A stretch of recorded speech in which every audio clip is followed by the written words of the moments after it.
At the Palazzo della Regione in Trieste, a workshop was held on the protection of cetaceans and sharks in the Adriatic, organized with the Coast Guard and the Miramare Marine Reserve. The initiative addressed major threats to marine life and introduced citizen science tools for monitoring and reporting. Authorities emphasized the region's commitment to safeguarding biodiversity in the Adriatic Sea. Barcolana sempre di più non è soltanto una regata, ma è un grandissimo contenitore in cui poter portare i temi più vari, ma in particolare quelli che riguardano il mare.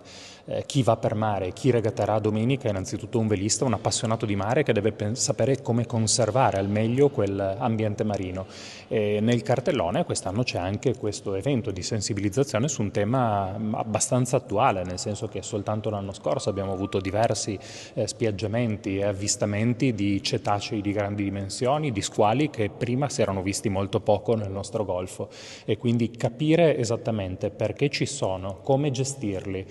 come segnalarli e come eventualmente anche gestire l'eventuale ritrovamento di una carcassa può essere, anzi è sicuramente un qualcosa di utile per le amministrazioni che devono farci fronte, per la cittadinanza o per chi semplicemente ha deciso di passarsi una domenica in barca e avvista una balenottera, come già capitato, una tartaruga marina o uno squalo di grandi dimensioni.